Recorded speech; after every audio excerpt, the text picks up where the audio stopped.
बहुत दिनों बाद आज फिर शायद कहना पड़े, सबसे पहले आपको क्या करना है? कहना पड़ेगा।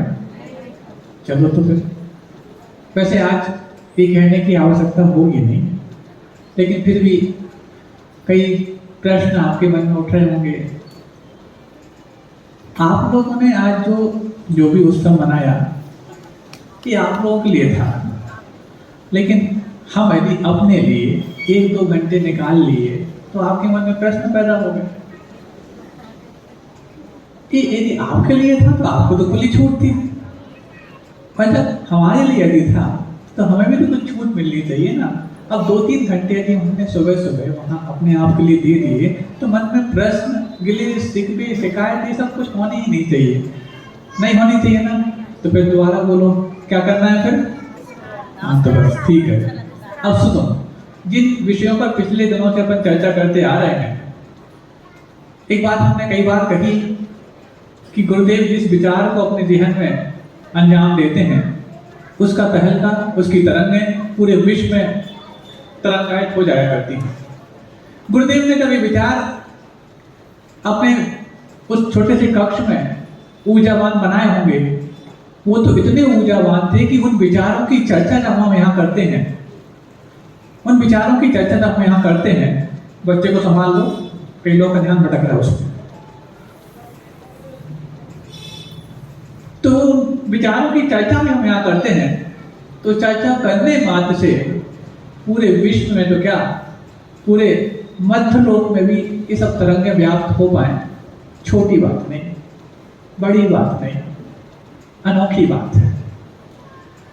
अब आपको एक जानकारी दे दूं, और आज की ही जानकारी है। जिस विषय पर चर्चा करते आ रहे हैं, भाषा को लेकर के, हथकरघा को लेकर के, आदि आदि विषय मात्र 5-7 दिन से यहाँ पर आए हैं, और गुरुदेव के किसी भी विचार के बारे में चर्चा यदि यहाँ की जाती है तो उसकी भी तरंग कम नहीं होती। और आज आपको जानकर के खुशी होगी कि रेलवे मंत्रालय ने जो आपके रेलवे प्लेटफॉर्म पर इंक्वायरी बूथ होते हैं, उनका नाम बदल करके सहयोग कर दिया है। क्योंकि इंक्वायरी बूथ, जिसको पूछताछ केंद्र आप बोलते थे, उसमें मात्र पूछताछ नहीं होती थी, कई और सुविधाओं के बारे में, किसी को व्हील चेयर चाहिए, किसी को कंबल चाहिए, किसी को और कुछ चाहिए, वो सब सुविधाएं मुहैया कराई जाती थी।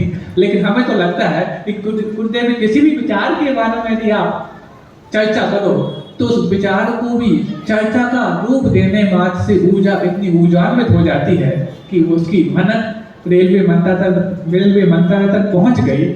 और परिणाम ये आया कि अब इंक्वायरी बूथ आपको लिखा हुआ कुछ दिनों में नहीं मिलेगा, वहां पर ये मिलेगा सहयोग। ये सब आप लोगों के सहयोग से संभव हो पा रहा है, क्योंकि यहाँ पर सुनने में सहयोग आपका है, बोलने में भले किसी का और रहा हो, लेकिन विचार तो आचार्य गुरु विद्यासागर जी महाराज का है, जो आज फलीभूतों के सामने आया। दूसरा, जिस हथकरघा के बारे में विचार अपन कल ही किए थे, सुनने में आया कि कली के 1-2 दिन आगे पीछे हमें ज्ञात नहीं था, एक बात की बात है कि कल ही इस विषय में चर्चा करने के हमारे मन में भाव पैदा हुए। विश्व हथकरघा दिवस भी कल या कल के आसपास ही था, और आज किसी ने आर्टिकल दिखा के बताया कि महाराज अब मध्य प्रदेश का, महाराष्ट्र में अथवा भारत के किसी और प्रदेश में ये हुआ कि अब 80 फीट तक का ताना बाना तैयार करने लायक हथकरघा हो गया है। कितना? 80 फीट का, 75 से 80 फीट का। मतलब अपन यहाँ पर जो चर्चा करते हैं, उस चर्चा का प्रभाव दोनों रूपों में, हथकरघा के बारे में भी आ गया और भाषा के बारे में भी आ गया। अब अपन चलते हैं और सब बातों के बारे में, जिनको शायद आप सुनने के लिए बहुत ज्यादा उत्साहित होंगे। पता नहीं आज के दिन के बारे में बताने के लिए और आज के दिन के बारे में सुनने के लिए क्यों आप लोग इतने आतुर हैं। शायद इसलिए कि आज नगर गौरव मुनि श्री वीर सागर जी महाराज का दीक्षा दिवस, इसलिए ना। हाँ, सुनो, कोई बात नहीं, अपन आज उन्हीं के दीक्षा दिवस के बारे में कुछ चर्चाएं कर लें। विषय अपना वही रहेगा जो पिछले दिनों से चला आ रहा है, लेकिन विषय का केंद्र बनेंगे आज मुनि श्री वीर सागर जी महाराज। तो जब वीर सागर जी महाराज के साथ जो दीक्षित महाराज थे, कौन कौन थे सब आप लिस्ट उठा के पढ़ लेना।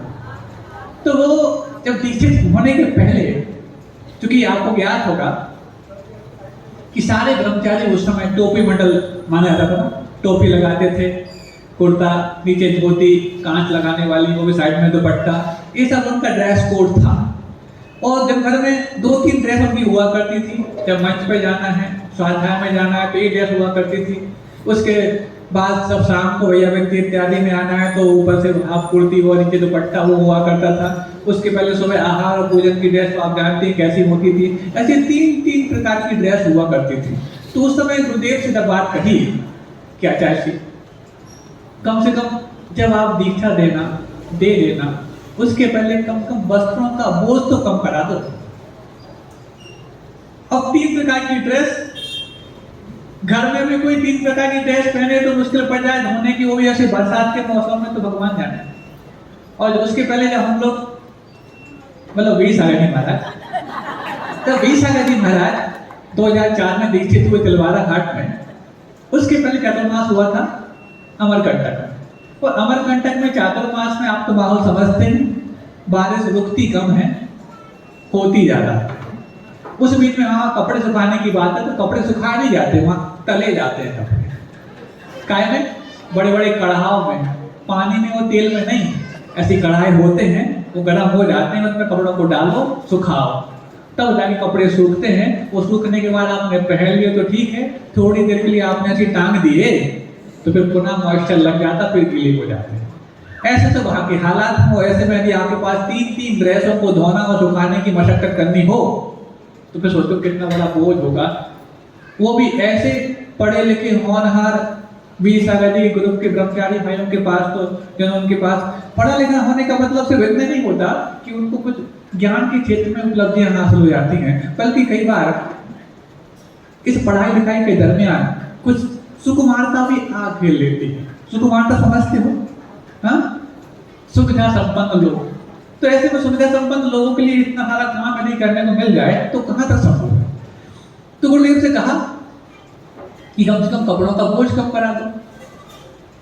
तो गुरुदेव ने कई बार बात टाल दी, सुनी, हंस के टाल दी, फिर एक बार कह दिया अभी से यदि पलायनवादी बन जाओगे तो फिर बाद में पारायण कैसे कर पाओगे। ठीक है, कोई बात नहीं। अब दीक्षा कब होगी पता नहीं, क्योंकि 8 महीने गुरुदेव सबको अपने अपने घर पे भेज देते थे और 4 महीने बाद अपने पास रखते थे चातुर्मास के दौरान। अब 20 आजादी महाराज तो चूंकि 2000 में ड्रेस चेंज हो गई थी उनकी और 2004 में दीक्षित हुए। उनके बाद चूंकि उस समय 15 भाइयों का ग्रुप तैयार हुआ था, पहला बैच, फिर दूसरा बैच 10 भाइयों का था, फिर तीसरा बैच 5 भाइयों का था, फिर अंतिम बैच 2 भाइयों का था। जैसे कुल 32 ब्रह्मचारी लोग हम लोग उस 20 आजादी महाराज थे। क्या कौन सी नई बात कर दी हमने? क्यों हंस रहे हो, क्यों ताली बजा रहे हो? जब इतनी गंभीर बातें करते तब आपको समझ में नहीं आती, और थोड़ी एक आध बात स्लिप हो जाए समझ पूरी जाती है। बहुत अच्छा, सुनो। तो 32 ब्रह्मचारी, अब गुरुदेव ने अमरकंटक चातुर्मास के बाद कह दिया उन सब ब्रह्मचारियों से कि आपको अगले वर्ष 2004 के मार्च महीने के बाद आपको कटिंग नहीं करानी। उसके पहले तक कटिंग कराते थे सब ब्रह्मचारी। अब जब कटिंग नहीं करानी है तो एक हल्का सा संकेत मिला कि शायद अब केस लॉन्च होंगे, और केस लॉन्च होंगे तो संभव है कि दीक्षा जल्दी होने वाली होगी। और उसमें कुछ ब्रह्मचारी 1 साल पुराने थे, कुछ 1-2 साल पुराने थे, और 20 आजादी के साथ जो 15 ब्रह्मचारी थे वो लगभग 3-4 साल हो गए थे। अब कटिंग नहीं करानी, मार्च के बाद कटिंग नहीं करानी है, ठीक है। जब घर से वहां पर पहुंचे जबलपुर त्रिवारा घाट, 4 जुलाई की उस वर्ष स्थापना थी 2000 सन में। तो स्थापना के दिन सब लोग प्राय पहुंच जाते थे, एक आध दिन आगे पीछे, और पहुंचे तो मार्च, अप्रैल, मई, जून और जुलाई के 4-5 दिन और निकल गए। लगभग 4.25 महीने के बाल तो हो ही गए होंगे। अब 4.25 महीने के बाल कितने बड़े हो जाते हैं, कभी आपने करके देखे हो तो समझ जाना, अब जो कर लेते उनको देख के समझ जाना। अभी कोई उम्मीद नहीं है कि दीक्षा कब होगी, क्योंकि गुरुदेव कहते हैं जब बिना बताए कोई काम करते हैं तो पब्लिक संभालना मुश्किल हो जाता है, और पहले से यदि घोषणा कर दी जाए तो फिर प्रबंधकों पर जो आपत्ति आएगी उस आपत्ति का दोष मेरे ऊपर ना मर जाए, इसलिए बताता नहीं। अब पता नहीं दीक्षा कब होगी। गुरुदेव से कहा सभी ब्रह्मचारियों ने कि भगवान 4-4 महीने के पार हो गए हैं। वैसे तो केस लॉन्च करने के अधिकतम सीमा कितनी होती है? 2 महीने, 3 महीने और 4 महीने। लेकिन अभी किसी केस लॉन्च तो किए नहीं, ब्रह्मचारी अवस्था में है। तो इतने बड़े बड़े बाल हो गए हैं, ऐसे बड़े बड़े बाल थे, भोजन करो तो मुंह में बाल अंदर घुसते थे, ऐसी समस्या थी। तो कम से कम कब होगी दीक्षा बता तो दे। साधना करो अभी जी, इसके अलावा और क्या कर सकते हैं? ठीक है। अब इतने सारे के सारे बड़े बड़े लोगों को अपने पास बिना चूप पिट के रख पाना दुनिया में किसी भी संत की, किसी भी साहब की, किसी भी बॉस के बस की बात नहीं है। वो सिर्फ और सिर्फ इस युग के निर्गंत अरहंत आचार्य विद्यासागर जी महाराज के बस की बात है। अब ठीक है, फिर आपस में विचार किया कुछ भाइयों ने, जिसमें 20 सागर जी महाराज और कुछ भाई और थे, नाम बताने की आवश्यकता नहीं है। पूरे 32 नहीं, लगभग 10-15 ब्रह्मचारियों ने भाव किया कि जब तक दीक्षा नहीं होती तब तक प्रतिदिन शांति विधान करेंगे। मैं बताना चाहता हूं कि जो आपने मंदिर के निर्माण के लिए शांति विधान करने का संकल्प लिया है, उस संकल्प का इस संकल्प के साथ क्या तालमेल आपको बताना चाहते हैं। प्रतिदिन शांति विधान करेंगे। अब तिलवारा घाट, आज भी वहां पर जो मंदिर बना है, इतने सारे बच्चों के लिए वो मंदिर कैसे पूर्ति हो पाता भगवान जाने। जो निर्माणाधीन मंदिर वो बन के जब तैयार होगा बात की बात है। लेकिन आज से जब 18 साल पहले जो मंदिर की हालात सिर्फ एक तरफ भगवान होते थे, अब तो चारों तरफ भगवान हमने कर लिए हैं। इतना मतलब ये जो मंच बना है ना, इससे लगभग डबल हॉल होगा। और जबलपुर की पब्लिक, 1-2 प्रतिमाएं, 3 प्रतिमाएं, सफेद प्रतिमाएं थी उस समय, याद आ रहा है। अब इतनी जबलपुर की पब्लिक हो, ऊपर से सुबह का समय हो और इतने सारे ब्रह्मचारी शांति विधान करने जाएं, तो अशांति के बीच में शांति विधान तो संभव है। और फिर भी कल में मान लो स्थान मिल जाए तो स्थान मिलना नहीं, क्योंकि सुबह सुबह सारे जैसे जबलपुरिया लोग हों चाहे वो नागपुरिया हों, बात तो वही कि सुबह के समय एकदम जंगल हो जाता है। ये बात अलग है कि पता नहीं इन लोगों की कौन सी बुद्धि फिर गई कि शाम को जंगल करने लग गए। ये कैसे संभव हो पाए तो आप ही जाना कि शाम को भी आने लग गए। लेकिन सुबह अपना भीड़ जाती है, तो उस समय मंदिर में दर्शन करने वाले, पूजन करने वाले और गुरु जी जहाँ पर रहते हैं, उस समय व्रतियों की आवाजाही क्यों रहती है, तो उनके अपने विधान अनुष्ठान सब कुछ करने हैं, तो कहाँ जगह मिलने वाली है। अब विधान करेंगे कैसे, संकल्प तो ले लिया, और कहाँ करेंगे और कब करेंगे, समय है नहीं है सुबह से लेकर के। और आपका पूजन अभिषेक का समय, अपने स्वयं के नित्य क्रियाओं का समय, फिर उसके बाद महाराजों के आहार कराओ, फिर उसके बाद आहार कराने के बाद खुद के आहार करो, फिर उसके बाद सामायिक करो। 1 बजे तक आपको कोई टाइम नहीं है, 1:15 बज सकते उसमें भी, और 2:45 से अच्छा लग जानी है। अब 1.5 घंटे का मात्र समय है, 1.5 घंटे में आप कहाँ करोगे विधान। और ये सोचो कि मंदिर में दोपहर में कर लें, तो उस समय कई व्रती लोग वहाँ सामायिक करते रहते, अपन यदि वहाँ विधान करेंगे तो उनको सामायिक डिस्टर्ब हो जाएगा, बड़ी समस्या हो गई। तो फिर क्या निर्णय लिया, कोई बात नहीं, अपन एक नया तरीका निकालते हैं। सुनो, आप लोग वही विधान बार बार जब करते हो ना, तो कोई भी चीज, चाहे पूजा हो, चाहे विधान हो, चाहे कोई भी और अनुष्ठान हो, बार बार करते करते उसमें से बोरियत जैसी होने लग जाती है। लेकिन बोरियत को मिटाना हो, नयापन लाना हो, ताकि प्रतिदिन नई विशुद्धि बने, और नई विशुद्धि के साथ साथ आपकी कर्म निचला का वो साधन बने, उसके लिए नया तरीका सुनो। तो क्या तरीका बनाया, उस समय 25 महाराज संघ में थे, और बाकी सब लोग जो ब्रह्मचारी 20 सागर जी के साथ थे वो तो अलग थी। प्रतिदिन एक महाराज जी को निवेदन करते, महाराज जी संत निवास के ऊपर एक हॉल खाली था, महाराज जी आज आप दोपहर का अपना स्वाध्याय ऊपर कर लें। क्यों? नहीं महाराज जी, अब हम लोग कुछ करना चाहते हैं, मंदिर में जाएंगे तो वहाँ भीड़ रहती है, ये लोग स्वाध्याय सामायिक करते रहते हैं, हम शांति विधान करना चाहते हैं। अब पंच परमेष्टि के सामने कर सकते हैं, अब साक्षात अरिहंत परमेष्टि तो है नहीं है, और सिद्ध परमेष्टि दिखते नहीं है, आचार्य परमेष्टि के पास समय नहीं है, उपाध्याय परमेष्टि दिखते है नहीं है। अब रह गए साधु परमेष्टि, और साधु परमेष्टि आप हैं। आप हमारा इतना सा ध्यान रख लें कि आप अपना स्वाध्याय ऊपर हॉल में कर लें। तो क्या करोगे? नहीं, आप अपना स्वाध्याय करते जाना, हॉल काफी लंबा चौड़ा है, आप उस कोने में दीवार के पास रहना, थोड़ी दूर से आपको आराधमान करके शांति विधान करेंगे।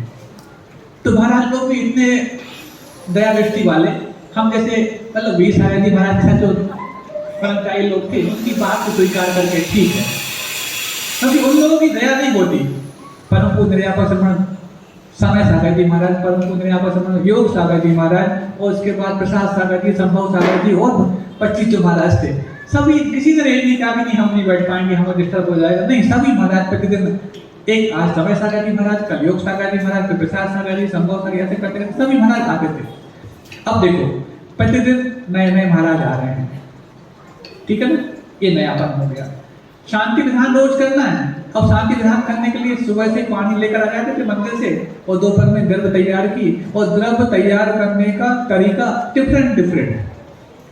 मतलब ये विधान की परंपरा शुरू हुई लगभग 10 तारीख से, और दीक्षा हुई वीर सागर जी महाराज की 21 अगस्त को। 10 जुलाई से लेकर 21 अगस्त तक लगभग 40-42 दिन हो गए। 42 दिनों तक प्रतिदिन नए नए महाराज, 25 महाराज हो गए, फिर दोबारा चालू कर दिया। ऐसे प्रतिदिन नए महाराज, प्रतिदिन विधान की सामग्री को तैयार करने का तरीका हटके, और जो मारना तैयार करते हैं ना, वो मारना भी ऐसा नहीं कि एक बार तैयार कर लिया तो सेम वही, आपको 120 आगे तैयार करने हैं। तो 120, चाहे वो चौकोर हो, चाहे वो गोलाकार हो, चाहे त्रिकोण हो, नए नए तरीके से, चाहे वो अष्टकोण हो, चाहे वो सुराही बनाए जाते वैसे बनाए हो, नए तरीके का मारना, नई तरीके की सामग्री, और प्रतिदिन नए नए महाराज। जब इतना नयापन मिला तो एक दिन भी ऐसा नहीं लगा कि हमने शांति विधान रिपीट किया है। हर दिन ऐसा लगा कि आज नए तरीके का शांति विधान किया है। उसका परिणाम ये हुआ कि जो काम 4 साल से अटका हुआ था वो 40 दिन के शांति विधान से संपन्न हुआ। 21 तारीख को दीक्षा हुई। 21 अगस्त था उस समय, दिन तो एक था, श्रावण शुक्ला षष्ठी। ऐसे पूज्य मुनि वीर सागर जी महाराज के दीक्षा के पहले शांति विधान ने क्या कारनामा करके दिखाया था, हमने आपको बता दिया। अब जो आपका 9 साल से अटका हुआ क्या संविधान है, कौन सा, मंदिर बनाने का संकल्प है, जब 40 दिनों के शांति विधान से 9 था, 4 साल का अटका हुआ काम संपन्न हो सकता है, तो फिर आप इसमें गुणा भाग मत लगाना कि 40 का 4 साल का अटका हो गया तो 90 दिन करेंगे तो 9 साल का अटका पूरा हो जाएगा। आपका संकल्प तो ये है कि जब तक पंच कल्याण ना हो जाए तब तक हम प्रतिदिन शांति विधान करेंगे। इस संकल्प मात्र का परिणाम है कि वो कीर्तिमान, वो टारगेट जो आपको गर्मी और चातुर्मास की दिवाली तक पूरा करना था, चातुर्मास की स्थापना तक लगभग पूरा कर लिया है। ये उसी शांति विधान का परिणाम है। अब बात और चलती है आगे, क्या चलती है। अब वो जब दीक्षाएं हो गई तो दीक्षाएं होने के पश्चात कई सारी नई नई चीजें आती हैं सामने, नई चीजें भी आती हैं, नई समस्याएं भी आती हैं। क्योंकि ऐसा नहीं कि पहले सब लोग मुनि बनने का अभ्यास कर लिए हो और मुनि बनते ही और अभ्यास से अपने आप में रफ्तार पकड़ लें। पहले तो सब ब्रह्मचारी थे। पहले दिन की बात थी, तो पहले दिन की बात क्या थी कि सबने अंजलि में आहार लिया, अंजलि में जो मुनि महाराज बन गए। अब क्या हुआ, किन्हीं मुनि महाराजों का अंजलि छूटने से अंतराय हो गया, किन्हीं महाराजों का किसी और कारण से अंतराय हो गया, बाल है, जीभ है, आदि आदि कई प्रकार। किन्हीं महाराजों ने आके बाद में जब ईर्ष्या पर भक्ति होती है, आचार्य शिव का बोले आचार्य शिव पानी बहुत गिर रहा था अंजलि में से, तो आचार्य शिव ने कहा कैसे अंजलि बनाई थी, तो किसी ने बताया कि हाँ ऐसे करके ऐसे बनाई थी। ये तो गलती की, ऐसे यदि हाथ पे हाथ डालोगे तो अच्छे बन जाएगा और पानी धार बन जाएगी, ऐसे नहीं करते। तो कैसे करते हैं, सबने पूछा। बोले कुछ नहीं, ऐसा हाथ रखो, उसको ऐसा करो, ऐसा कर दो। अब देखो, एक पीछा बोला था ब्रह्मचारी, ब्रह्मचारी मतलब महाराज बन गए थे, बोला मतलब ज्यादा बुद्धि नहीं थी। अब वो जो थे पहुंच गए आचार्य के पास, आचार्य हमें समझ में नहीं आ रही। क्या समझ में नहीं आ रही कि आपने कैसे अंजलि बनाना बता सिखाया। बोले सुनो इधर आओ, इधर आए। अब जो गुरुदेव की कृपा, वो जो थोड़े से कम जानकार मुनि महाराज बन गए थे, वो जाके आचार्य के पास पहुंच जाते हैं। आचार्य बोले इधर आओ, गए, यहाँ हाथ लगाओ। अब गुरुदेव अपने हाथों में उन मुनि महाराज का हाथ अपने हाथ में रखते हैं और ऐसे करके ऐसे करो। वो दिन था कि वो जो कम थोड़े से जानकार मुनि महाराज थे, उनको कई अंतराय आए होंगे, कई प्रकार के बाल के, जीभ के, कई प्रकार के अंतराय आएंगे, लेकिन उनके 18 साल के जीवन में एक भी अंतराय ऐसा नहीं आया जो अंजलि छूटने के कारण हुआ हो, क्योंकि उसमें मूल कारण था गुरुदेव के हाथों में, उनके हाथों को लेकर के अंजलि बांधना सिखा गया। कौन थे पता लगा लेना। अब सुनो, उसके बाद क्या हुआ, क्या हो गया,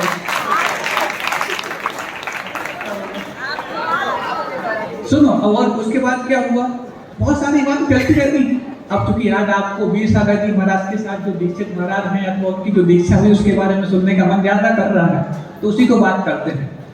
कई बार आपने देखा होगा कि जब रामटी चातुर्मास हुआ तो उसमें राष्ट्रपति कोविंद जी आए, भोपाल चातुर्मास हुआ, प्रधानमंत्री मोदी जी आए, कुंडलपुर का महोत्सव हुआ 2016 में, उस समय अमित शाह जी और मुख्यमंत्री तो कई बार आते रहते हैं। ऐसे ऐसे महाहस्तियां जो राजनीति में फेमस मानी जाती है, वो सब गुरुदेव के चरणों में आशीर्वाद पाने के लिए आती ही रहती है। एक बार पूछा, किसने पूछा, वही जो कम जानकार होंगे रास्ते, हाँ और क्या, तो उन्होंने पूछ लिया, क्योंकि जानकार नहीं होते तो पूछे क्यों, जिनको जानकारी नहीं हो तो वही तो पूछेगा, क्यों गुरुदेव को बताने के लिए पूछते हैं। तो पूछा, बोले आचार्य जी इतने समय मंत्री हैं, बड़े बड़े नेता हैं, ये सब आते हैं, और ये आते हैं तो कमेटी का, ट्रस्ट का, प्रबंधन का बहुत खर्चा होता है, क्योंकि उनकी आवभगत में, उनके सम्मान में, उनके आने के पहले उनकी जो एसपीडी पोस्ट आ जाती है, सब आ जाते हैं, उनके सब कुछ आवभगत में इतना खर्चा हो जाता है, इतना खर्चा हो जाता है। और कमेटी वाले उम्मीद करते होंगे कि आजादी के बाद इतने बड़े बड़े नेता आए हैं, तो नेता थोड़ा सा शुरू करो ना, बोल कर आओ।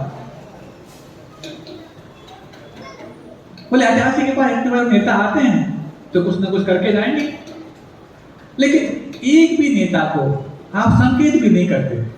क्या नहीं करते कि कुछ ऐसा हो जाए, इनको सुविधा मिल जाए या उन्हें कुछ फंड मिल जाए, कभी कुछ नहीं कहते, बल्कि उनके सम्मान में खर्चा और हो जाता है। इससे अच्छा तो है कि ये लोग आए ना तो अच्छा।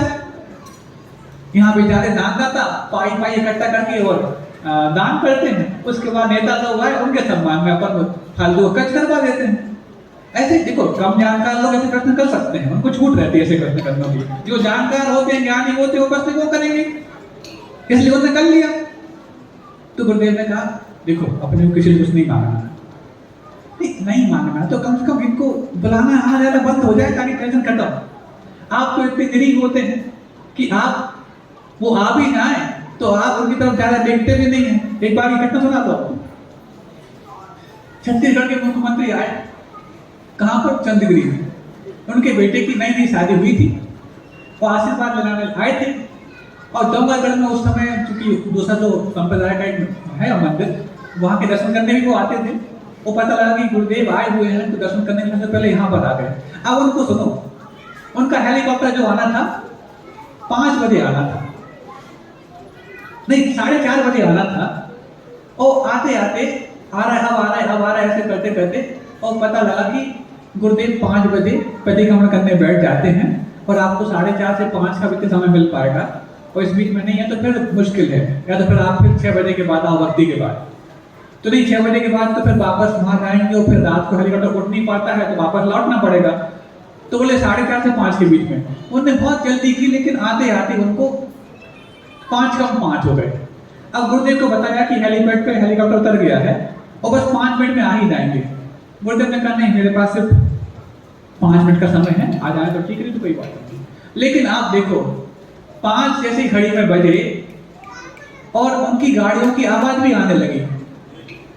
इतना बड़ा व्यक्ति, छत्तीसगढ़ का मुखिया आपके दर्शन करने आ रहा है और आप छत्तीसगढ़ में चातुर्मास करने जा रहे हैं, लेकिन गुरुदेव ने 2 मिनट भी इंतजार नहीं किया कि आ जाए, कम से कम अच्छे से आशीर्वाद देते। और वो अपने होने वाले बहू अथवा जो होनहार बहू बेटे थे उनको लेकर के आए थे, आशीर्वाद दिलाने आए थे। उसके बाद उनको दूसरा वहां जाना था, उसके बाद वापस लौटना था, लेकिन गुरुदेव 2 मिनट पहले परिक्रमण करने बैठ गए।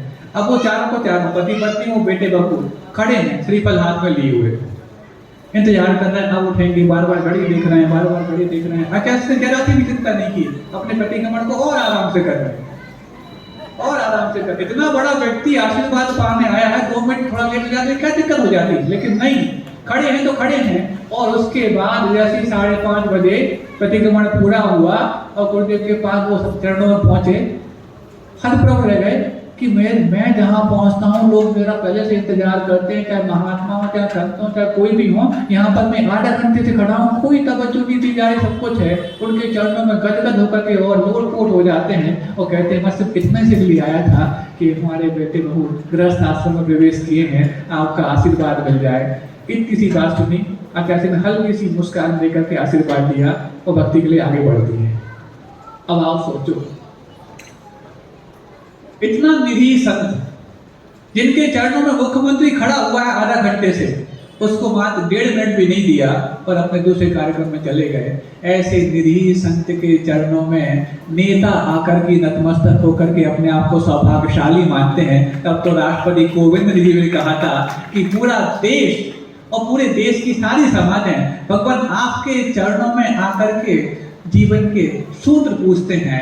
आज इस देश का प्रधान सेवक आपके चरणों में आकर के ये पूछने आया हुआ है कि अब आप बताएं हम अपने जीवन में मार्गदर्शन कैसे प्राप्त करें और इस देश के प्रधान सेवक के रूप में वो जो जिम्मेवारी मिली है उसका यापन कैसे करें। तो जो देश का राष्ट्रपति ऐसा पूछ रहा है तो ऐसे हो जाते हैं। तो हमने कब जो जानकार महाराज थे उनने पूछ लिया कि ऐसे ऐसे बड़े बड़े महाहस्ती आते हैं, इनकी पूरी राम मंदिर करने में लाखों रुपए खर्च हो जाता है और आप उनसे कुछ भी काम करने का नहीं बोलते। तभी कहते हैं सिर्फ देश का कुछ भला हो जाए वही कहते हैं, समाज के भले की बात आप कहते नहीं। तो आपके यदि कोई यहाँ पर कोई मंत्री आ जाए, कोई विधायक भी आ जाए, पार्षद भी आ जाए, तो सब क्या उम्मीद करेंगे कि महाराज कुछ किसी पार्षद को कुछ बोलते हैं कि हाँ इधर ठीक करा दो, ये करा दो, वो करा दो। कभी नहीं बोलने वाले। क्यों? क्योंकि ये उस कुंभकार के माटी से बने हुए घड़े हैं जो ऐसे पकाए गए हैं कि किसी भी पके हुए घड़े को हल्का सा तुम टच करो तो हो सकता आवाज करे, लेकिन यहाँ पर तो ऐसे घड़े हैं कि कितना भी टच करो आवाज तो करेंगे नहीं किसी के सामने। हाँ, उनको ठंडा पानी मिल जाए, शीतलता मिल जाए, उनके दिमाग ठंडे हो जाए, ऐसा काम तो कर सकते हैं। अभी ठंडापन कितना आना बाकी है, 2 दिन शेष है उस काम में, भगवान जाने क्या होगा। हम दूसरी बात कर रहे हैं। अब चलो लौटते उसी बात पर। हाँ सुन लो, अब ज्यादा आपस में बात नहीं करो, तुम्हारे संकेतों बात समझ लिया करो हमारी। तो गुरुजी कहते सुनो, तुमने प्रश्न तो बहुत अच्छा कर लिया लेकिन उत्तर सुन लो। मैं किसी भी नेता से, मंत्री से, चाहे बड़े बड़े किरदार हो, किसी से भी कोई समाज के लिए सहयोग करने की बात क्यों नहीं कहता। कई बार आप लोगों के मन में प्रश्न उठते हैं क्यों नहीं करते। आप जो कहेंगे वो बिल्कुल उसी दिन अंजाम देने लायक वो हैं, ऐसा कर देंगे और आप खेत तक नहीं है। और इन लोगों के लिए प्रेरणा की बात बहुत होती है। तो गुरुदेव का रहस्य समझो, क्यों किसी मंत्री से, किसी नेता से कोई काम कराने की बात नहीं कहते। वो कहते हैं यदि उनसे काम कराएंगे तो इस समाज का क्या भला हो जाएगा। अरे बहुत भला हो जाएगा, इनके लिए बहुत फंड मिल जाएगा, सुविधाएं मिल जाएंगी, ये मिल जाएगा, वो मिल जाएगा। बोले उससे क्या हो जाएगा। इनका भला इनके कर्मों के उदय से नहीं, इनके कर्मों के क्षयोषम से होना है, इनके कर्मों की नेचरा से होना है। इसलिए यदि ये अपना लोभ छोड़ेंगे, ये अपना यदि मान छोड़ेंगे, ये अपनी कसाई छोड़ेंगे तो इनका भला अपने आप ये कर लेंगे। उनका उनके माध्यम से इनका भला करा करके इनके अंदर लोभ की वृत्ति बढ़ जाएगी। तो बताओ इनको कर्मों का क्षयोषम होगा कि कर्मों का उदय आएगा। और कर्मों के उदय में तो व्यवधान ज्यादा आएंगे, व्यवधान को समाधान देने वाले सावधान लोग कम आ पाएंगे। इसलिए मैं इस समाज के लोगों का लोभ त्याग करा करके इनका पुण्य बढ़वाना चाहता हूँ। मैं किसी दूसरे से सहयोग लेकर इनके पुण्य में घाटा लगवाना नहीं चाहता। तब तो आप देखो, आज से जब 20, 25, 30 साल पहले, बल्कि 30-40 साल पहले यदि दान के क्षेत्र में अग्रणी होते तो मात्र राजस्थान के लोग हुआ करते थे। कभी भी दानदाताओं में नाम आता तो राजस्थान के लोगों का आता था। लेकिन गुरुदेव ने जब बुंदेलखंड में आकर के इन लोगों को दान दिखाना, भले ही शुरुआत में 1301 की बोली लगती थी, 101 की बोली लगती थी, लेकिन शुरुआत कराई तो आज ये बात कहने में जरा सा भी कोई फिक्र की बात नहीं है कि राजस्थान के लोगों से भी आगे बढ़ करके अब बुंदेलखंड के लोग दान करने लग गए हैं। उसके पीछे माता गुरुदेव की वो दूरदृष्टि है, जिस दूरदृष्टि को उन्होंने ये समझा कि ये यदि अपना लोग छोड़ेंगे, ये यदि अपने त्याग की भावना जागृत करेंगे तो इनके जीवन में सम्मान और इनके जीवन में उच्च स्थान अपने आप आने लग जाएगा। आज वो लोग भी कहते हैं कि ये बुंदेलखंडी जो कथरी ओढ़ के सोने वाले गुजड़ी के लाल माने जाते थे, इनकी गुजड़ी इतनी चमकदार और इतनी महंगी कैसे हो गई कि करोड़ों का दान करने में भी चुटकी बात होने लगा थे। एक कभी कोई एक रात कोई करोड़ का दान करता था, उस वक्त तो कई वर्षों तक तालियां बजती थी। आज जब कुंडलपुर के महामहोत्सव में कई लोगों ने अपनी आहुतियां दे दी, कोई देखने वाला तक नहीं था कि इनको कौन कहां से पैसा आ गया और कहां लगा दिया। ये कैसे संभव हो पाया? एक गुरुदेव की दूरदृष्टि के माध्यम से ही संभव हो पाया। क्योंकि यदि किसी नेताओं की आड़ लेकर के, नेताओं की वोट लेकर के यदि आपका वो किरदार ऊंचा करते तो कभी ऊंचा नहीं हो पाता, लेकिन उन्होंने आपको ही अपना किरदार ऊंचा कहना करना है, इसके लिए खबरदार कर दिया और आज परिणाम सामने है। बहुत सारी बातें हैं समय, लेकिन समय की घड़ी जो है ना, या तो ये घड़ी के हिसाब से चले, या फिर आप एक घड़ी में 3 घड़ी का काम सीख जाया करो। बहुत सारी बातें सीख रहे हो आप लोग, लेकिन सीखते सीखते कई बार और चीजें सीख जाते हो। क्या सीख जाते हो? आज हम बोल नहीं खोलेंगे क्योंकि आज आप लोग मुस्कुरा रहे हैं। महाराज मुस्कुराना सबसे पहले सीख लिया, उसके बाद भी आप ऐसा क्यों बोल रहे मुस्कुरा रहे हो? मतलब आज कुछ अलग टाइप से आप मुस्कुरा रहे हो, इसलिए हम नहीं चाहते कि आपकी मुस्कान में कुछ कमी आ जाए। लेकिन सुनो, जब और बातें हुई, धीरे धीरे करके वो सब चीजें सामने आने लगी कि वो जो कम जानकार था वो गुरुदेव से हर विषय पर चर्चा करना सीख गया। ये बात अलग है कि जो वो मुनि महाराज थे, वो गुरुदेव पर हर विषय पर चर्चा करने लायक अपने आप को बना लिए, लेकिन आज उनके लिए भी गुरुदेव एक चर्चा का विषय बनते हैं। जो हर छोटे से छोटे, बड़ी से बड़ी नादानियों से अपने आप को जूझने वाले होते थे और गुरुदेव से चर्चा करके उनका समाधान पाते थे। आज जब कोई गुरुदेव से चर्चा करके यहाँ आता है, चाहे वो श्रावक हो चाहे प्रति हो, उनसे बात करने के लिए उसी प्रकार लग जाते हैं जैसे कि आज ही दीक्षित हुए हों, जैसे कि आज ही उनको गुरुदेव मिले। दिन की बात है, ये तो अंदर की बात है। इसलिए ये सब बातों को समझने के लिए उनको आपसे समय बचाना पड़ता है। आप जैसे जो और भी सार्वक होते हैं, उनसे समय बचाना पड़ता है, तब जाकर के उस चीज को पा पाते हैं। अब सुनो, अब जब ये वाली बात हो गई तो उनको कई और अन्य चीजों से प्रेरणा मिलनी प्रारंभ हो गई। किससे मिलनी प्रारंभ हो गई? एक बार की बात, जब इंदौर चातुर्मास हुआ गुरुदेव का, कब हुआ था पता है? 2 चातुर्मास हुए थे, एक 1999 में हुआ और एक 2020 में हुआ। पता है आपको? नहीं पता? 21 का काम हुआ था, जबलपुर का हुआ था, और 22 का काम हुआ था, हो रहा है महाराज, हमारे महाराष्ट्र में ही हो रहा है। भूल गए क्या आप लोग? तो जब 2021 20 चातुर्मास हुआ, इंदौर चातुर्मास, उस समय कोरोना अपने पीक पर था कि नहीं? और इंदौर भारतवर्ष का सबसे बड़ा हॉटस्पॉट था। भले ही वहां पर मरीज नागपुर से कम मिलते हों, लेकिन जनसंख्या की दृष्टि से देखा जाए तो जितनी जनसंख्या इंदौर की है, उस अनुपात में वहां पर मरीज भारतवर्ष में सबसे ज्यादा पाए जाते थे। इतना बड़ा हॉटस्पॉट। और गुरुदेव का चातुर्मास चल रहा है रेवती रेंज में, और रेवती रेंज वहां की जो सबसे बड़ी अस्पताल है, अरविंदो हॉस्पिटल, वहां से लगभग 2-3 किलोमीटर दूर है। उसके बावजूद भी उसमें उसके जो भी चातुर्मास में उस अस्पताल के बाजू में एक स्थान था, गाजियाबाद वालों का फार्म हाउस था, वहां पर जाके ठहरना पड़ा। कितना दूर था वो? कितना दूर था पता है आपको? आधा किलोमीटर, 1 किलोमीटर नहीं, बीच में वहां एक रोड थी, उसके उस तरफ अस्पताल था, उस तरफ गुरुदेव ठहरे हुए, हम लोग ठहरे हुए।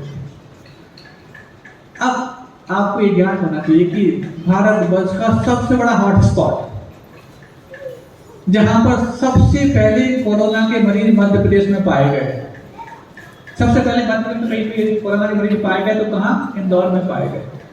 गुरुदेव का उस समय स्वास्थ्य उनके संयमी जीवन के 50 वर्षों के सबसे निम्नतम स्तर पर था उस वक्त। कोरोना अलग विषय हो गया, लेकिन उनका दूसरा जो स्वास्थ्य खराब था वो अलग विषय था। और शरीर इतना क्षीण हो गया था कि इस ऐसे क्षीण शरीर वाले के लिए कोई भी वायरस अटैक बहुत जल्दी कर सकता है। संत गुरुदेव ने चातुर्मास के पहले ही बहुत छोटा कर दिया। अचानक 20 साधु आसपास भेज दिए। गुरुदेव के पास मात्र 12 साधु, उसमें से भी 12 में से 5 और आसपास की कॉलोनी में भेज दिए। कुल 7 साधु रह गए थे। हम लोग वहां 7 वहां पर थे। ऐसे में अब आप क्या उम्मीद कर सकते हैं? तो उस समय आपको जान करके ये फख्र होगा कि जिस अरविंदो अस्पताल के पास गुरुदेव का चातुर्मास रेफ्रिजरेंट में अथवा कुछ समय के लिए वहां रुकना हुआ, जहां पर सबसे ज्यादा कोरोना के पेशेंट आते थे, और वहां से टच किया हुआ व्यक्ति यदि यहाँ आ जाए तो फिर आपकी रूह कांप जाए। लेकिन सबसे अच्छा यदि पूरे इंदौर की अस्पतालों में रिकवरी रेट रहा तो अरविंदो अस्पताल का रहा, क्योंकि वहां वो मरीज आते थे जो गुरुदेव के आवामंडल और वरदानी इच्छाओं के तले इलाज पाते थे। सबसे ज्यादा मरीज वहीं आए और सबसे ज्यादा मरीजों को रिकवरी मिली तो अरविंदो अस्पताल में मिली। क्यों मिली? क्यों मिली? क्या वो आचार्य का आशीर्वाद पाने मरीजों को भेजते थे क्या?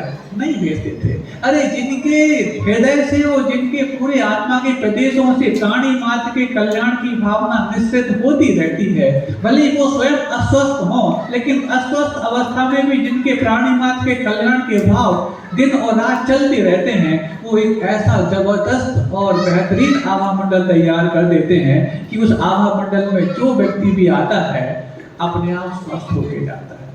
कई बार गुरुदेव से कहा हमने, बोले गुरुदेव आपके नाम का इतना प्रताप है, आपके आशीर्वाद का इतना प्रताप है कि दुनिया में कहीं भी कोई अस्वस्थ हो और उसका यदि खबर आ जाए अथवा उसको कोई प्रतिनिधि यहाँ पर आकर के नमोस्तु करे और आपका आशीर्वाद ले जाए तो वो वहीं जाके स्वस्थ हो जाता था। और कई बार तो ऐसा तो देखने को मिला है कि कोई भी उसका कोई प्रतिनिधि आशीर्वाद की वांछा लेकर के आप तक आ भी नहीं पाया, क्योंकि आप इतने आसानी से मिल नहीं पाते।